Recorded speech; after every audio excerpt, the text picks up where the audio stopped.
আসসালামু আলাইকুম রহমতুল্লাহ। আমার প্রিয় ষষ্ঠ শ্রেণীর শিক্ষার্থী, তোমাদেরকে আমরা বিজ্ঞান পড়ানোর একটা অঙ্গীকার করেছি এবং তোমাদেরকে আমরা বিজ্ঞান পড়াবো। তো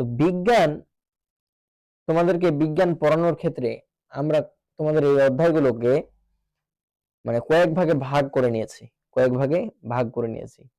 তো এই অধ্যায়গুলোর মধ্যে তোমরা প্রথমে বিজ্ঞানের বেসিক জানবা।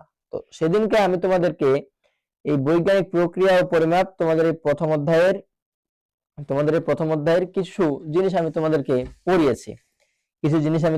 পড়িয়েছি। এখানে আমরা জেনেছি যে বিজ্ঞান আসলে কি জিনিস। তোমাদেরকে আমি একটু ফ্ল্যাশব্যাকে নিয়ে যাই। ফ্ল্যাশব্যাক কি? ফ্ল্যাশব্যাক হচ্ছে রিভিশন। আগের দিনে আমরা যা যা পড়েছি তার একটা পূর্ণাঙ্গ রিভিশন। ফ্ল্যাশব্যাকে যাওয়ার আগে তোমাদেরকে আমি কয়েকটা কথা বলতে চাই। তোমরা যারা আমার এই ক্লাসগুলো করার পরে বিভিন্ন সমস্যার সম্মুখীন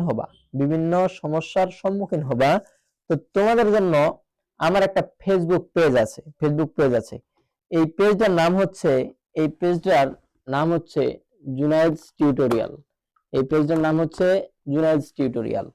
তুমি যদি ইউটিউবে গিয়ে ওই লেখাটা লিখে সার্চ দাও তাহলে দেখবা সেটা তোমার কাছে অটোমেটিক চলে আসছে। এবং এবং জুনায়েদস টিউটোরিয়াল এই পেজের মাধ্যমে তোমরা বিভিন্ন কিছু জানতে পারবা এবং সেখানে তোমাদের যে প্রবলেম গুলো এগুলো তোমরা কি করতে পারবা, সমস্যার সমাধান করে নিতে পারবা। তোমরা আমাদের ওই পেজে গিয়ে মেসেঞ্জার নামে একটা অপশন আছে, ওই জায়গা থেকে তোমরা কি করবা, আমাকে একটা মেসেজ দিবা যে আমাদের এটা প্রয়োজন। আমাদের ইউটিউবে তোমাদের এই শ্রেণীর জন্য আমরা কমেন্ট সেকশন চালু রাখতে পারছি না। এটা আমাদের কোনো সমস্যা নয়, এটা হচ্ছে ইউটিউবের অ্যালগরিদমিক সমস্যা। তোমাদেরকে একটু ফ্ল্যাশব্যাকে নিয়ে যাই। ফ্ল্যাশব্যাক মানে কি? আগের দিনে আমরা জেনেছি যে বিজ্ঞান কি জিনিস। বিজ্ঞান হলো প্রকৃতি ও প্রাকৃতিক সম্পর্কিত জ্ঞান। বিজ্ঞান হলো প্রকৃতি ও প্রাকৃতিক সম্পর্কিত জ্ঞান যা প্রাপ্ত ফলাফলের মাধ্যমে, যা পরীক্ষা নিরীক্ষা ও প্রাপ্ত ফলাফলের ভিত্তিতে কাজ করে থাকে। আর এই অপরের মতের মূল্য দেওয়া, অর্থাৎ তুমি একটা জিনিস মনে করো, তুমি জানো যে কি ফিতা দিয়ে উচ্চতা মাপা যায়, ফিতা দিয়ে শুধু মানুষের উচ্চতা মাপা যায়। কিন্তু একজন তোমাকে এসে বলতেছে যে বাবা শোনো, ফিতা দিয়ে শুধু মানুষের উচ্চতা নয়, আরো বিভিন্ন বস্তুর উচ্চতাও মাপা সম্ভব। তুমি তার এই যুক্তিকে মেনে নিলে এবং নিজের ভুলটা স্বীকার করলে। এটাকেই বলা হয় বিজ্ঞান মনস্ক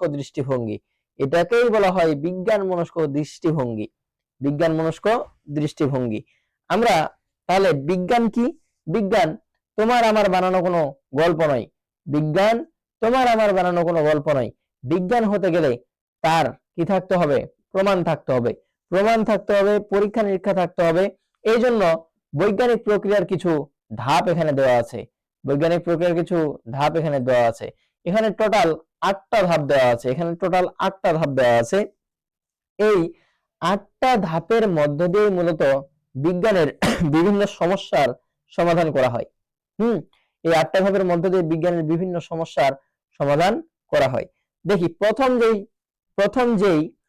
জায়গাটা হচ্ছে প্রশ্ন বা সমস্যা নির্বাচন। তুমি যে একটা জিনিস নিয়ে কাজ করবা, তোমাকে তো সেই জিনিসটা সম্পর্কে জানতে হবে এবং সেই জিনিসটা কি, আসলে তোমার যে সমস্যাটা কি, এই সমস্যাটা তোমাকে জানতে হবে। এবার বলছে বিদ্যমান তথ্য সংগ্রহ, অর্থাৎ যেই তথ্যসমূহ বর্তমানে আছে, এই তথ্যগুলো আমাদেরকে আগে কি করতে হবে? সংগ্রহ করতে হবে, নোট করতে হবে।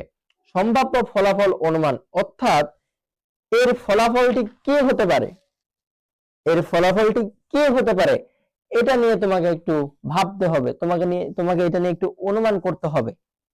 এরপর বলছে যে পরীক্ষণ ও পর্যবেক্ষণের পরিকল্পনা এবং উপাত্ত সংগ্রহের উপকরণ তৈরি। বলছে পরীক্ষণ ও পর্যবেক্ষণ, অর্থাৎ তোমাকে পরীক্ষা করতে হবে, গবেষণা করতে হবে। পরিকল্পনা ও উপাত্ত সংগ্রহ, তুমি পরিকল্পনা করবে এবং উপাত্ত বা তথ্য তুমি কি করবে, সংগ্রহ করবে। এগুলো সংগ্রহ করার পর তোমার কাজ হবে পর্যবেক্ষণ ও উপাত্ত সংগ্রহ। এই যে তুমি এতক্ষণ পরীক্ষা করলা, পরীক্ষা নিরীক্ষা করার পরে তুমি অবশ্যই এখান থেকে কিছু উপাত্ত পেলা, কিছু তথ্য পেলা, এই তথ্যগুলো তোমাকে রাখতে হবে। এরপর বলছে প্রাপ্ত উপাত্ত বিশ্লেষণ, যেগুলো পেয়েছ এগুলো তোমাকে এগুলো নিয়ে একটু পড়াশোনা করতে হবে, জানতে হবে।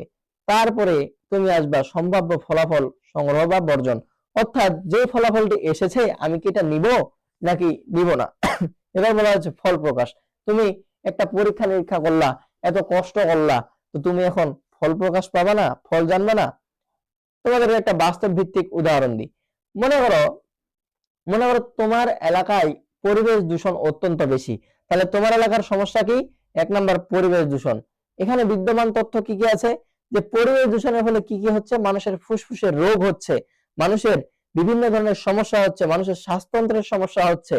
এবার বলছে সম্ভাব্য ফলাফল, অর্থাৎ এরকম ভাবে চলতে থাকলে কি হবে, পৃথিবী ধ্বংস হয়ে যাবে। পরীক্ষণ ও পর্যবেক্ষণ, তুমি এলাকায় দেখবা যে কার কি সমস্যা হয়ে গেছে। এবার তুমি তো দেখলা যে কার একটা সমস্যা হয়েছে, এই সমস্যা হয়ে গেছে, এটা তুমি লিখে রাখলা। এবার প্রাপ্ত উপাত্ত বিশ্লেষণ, তার এই সমস্যার কারণটা কি এটা তোমাকে জানতে হবে। সম্ভাব্য ফলাফল, মনে করো তুমি তাকে ওষুধ খাওয়াবা বা কি করবা, পরিবেশ দূষণ রোধ করবা, দুইটার মধ্যে একটা করবা, এখন তুমি কোনটা নিবা এটা তোমাকে বিশ্লেষণ করতে হবে। এরপরে তুমি চূড়ান্ত ফলাফলে চলে আসলা, তুমি এবার কি করবা, ফলাফল প্রকাশ করবা। এবার আসি পরীক্ষণ। পরীক্ষণ ব্যাপারটা আসলে কি এবং পরীক্ষণ ব্যাপারটা কেমন। পরীক্ষণ হলো বিজ্ঞানের নতুন জ্ঞান পাওয়ার একটি গুরুত্বপূর্ণ পদ্ধতি। তাহলে তোমাকে খুঁজতে হবে, তোমাকে অনুসন্ধানী হতে হবে, তাহলে তুমি পরীক্ষক হতে পারবা, পরীক্ষণ করতে পারবা। এই পদ্ধতিতে কোনো বৈজ্ঞানিক প্রশ্নের উত্তর খোঁজার জন্য একজন বিজ্ঞানী প্রথমে জানা বা বিদ্যমান তথ্যের আলোকে একটি আনুমানিক সিদ্ধান্ত গ্রহণ করেন, অর্থাৎ তারা এগুলোকে বিশ্লেষণ করে, বিশ্লেষণ করার পরে তারা কি করে, যে অনুমান করে যে এটা ঠিক এমন হতে পারে। এবার বলা হয়েছে পরবর্তীতে তিনি পরীক্ষণের মাধ্যমে এই অনুমিত সিদ্ধান্ত ঠিক হয়েছে কিনা তা যাচাই করেন, অর্থাৎ যখন ফল প্রকাশ হয়ে গেল তখন কিন্তু তুমি জানতে পারবা যে এটা আসলে কি। তো এখানে তোমাদের একে একে এই পদ্ধতিগুলো সম্পর্কে বিশ্লেষ্য একদম করা আছে, বিশ্লেষণ করা আছে। তো এগুলো তোমরা একটু রিডিং করবা, আর ওই 8টা পদ্ধতি তুমি শুধু মুখস্থ করবা। এই 8টা পদ্ধতি মুখস্থ করলে কাজ হয়ে যাবে ইনশাআল্লাহ। আমি এগুলো এত লম্বা করতে চাচ্ছি না, এজন্য তোমরা একটু পড়ে নিবা। তোমাদেরকে আজকে নিয়ে আসবো আমি পরিমাপের প্রয়োজনীয়তা, অর্থাৎ আমরা মাপবো কেন, অর্থাৎ আমরা মাপবো কেন, আমরা পরিমাপ করব কেন, আমরা পরিমাপ করব কেন, এটা নিয়ে আজকে একটু পড়াশোনা করব। এটা নিয়ে আজকে একটু পড়াশোনা করব। কালার চেঞ্জ করে নি, আচ্ছা। তো এটা নিয়ে পড়াশোনা করব। বলছে আমরা অনেক সময় জানা অজানা নানাবিধ ঘটনাকে আন্দাজ করে পরিমাপ করে থাকি, অর্থাৎ অনুমান করে। তোমার পড়ার টেবিলের দৈর্ঘ্য কত, অর্থাৎ তুমি যেই টেবিলে পড়ো এই টেবিলের দৈর্ঘ্য আসলে কত, তুমি কখন স্কুলে রওনা দিবে, তোমাদেরকে প্রথম দিনে বুঝিয়েছি যে তোমার উচ্চতা কত, এখন ঘড়িতে কটা বাজে, এগুলো হচ্ছে পরিমাপের একটা উদাহরণ। এই সকল ক্ষেত্রে প্রায় তোমরা আন্দাজ করে পরিমাপ করার চেষ্টা করো, তোমরা অনুমান করে পরিমাপ করার চেষ্টা করো। তোমাকে কেউ বললো যে তোমার টেবিলের উচ্চতা কত, তুমি কি বললা যে হবে 2 ফিট, হবে 2 ফিট বা 3 ফিট। তোমাকে বললো তুমি কটার সময় বিদ্যালয়ে যাও, এখন তুমি কি ফিক্স টাইমে বিদ্যালয়ে যাও, 10টা 30, তুমি 10টা 30-এ যাও না, তুমি বলবা যে আমি 10টা 15 থেকে 10টা 20-এর মধ্যে যাই।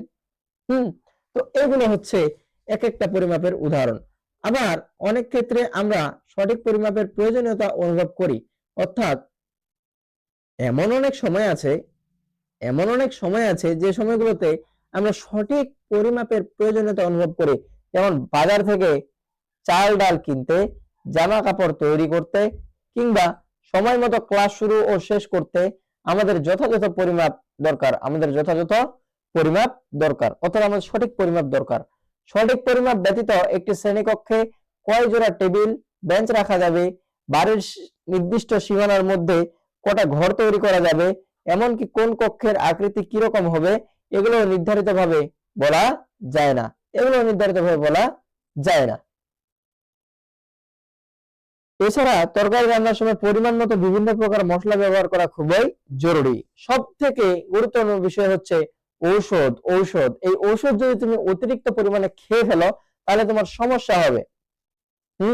এবার আসো, এখানে তোমার রিডিং পড়া ছাড়া আর কোনো উপায় নেই, এগুলো তোমাকে রিডিং পড়ে নিতে হবে। এবার বলছে মৌলিক একক ও যৌগিক একক। আমরা পরবর্তী দিন এটা নিয়ে আলোচনা করবো যে মৌলিক একক কি জিনিস আর যৌগিক একক কি জিনিস। তো যাই হোক, আজকের ভিডিওটা হয়তোবা যথেষ্ট লম্বা হয়ে গেছে। পরবর্তী ভিডিওর জন্য অপেক্ষা করো। ততক্ষণ ভালো থেকো, সুস্থ থেকো।